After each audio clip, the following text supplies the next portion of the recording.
although you may spend some time with them, you may hear what they're saying, they don't really feel listened to because nothing changes, because there's no results that come from it. It goes back to some of the questions I was asking earlier. Like there doesn't seem to be results. Like we come up with a strategy, and then you can't even tell us whether there was really results out of it.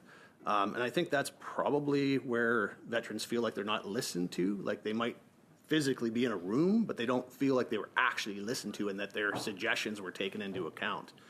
And so I guess that's really where I think there needs to be some improvement.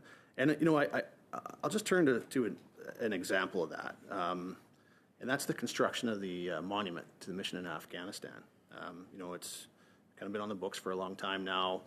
Over 2 years ago, there was sort of a design that was announced, but no construction. And in your annual report, it says, and I quote, "The construction of the National Monument to Canada's mission in Afghanistan is a priority for the department." And I think veterans see things like that, and they say, if that's how you treat your so-called priorities, how can I ever expect to get any results? Tell us where that monument's at in terms of its construction. Tell us why veterans should believe that when you say things are going to be better, they'll be better when your answer, which I know will be, there is no construction happening on that monument. Why should veterans believe what they're hearing? Why should they expect better results?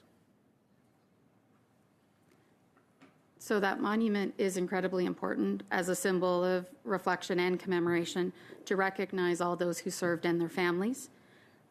We took in feedback from thousands of veterans about how they wish to be acknowledged for their contributions, and progress is being made.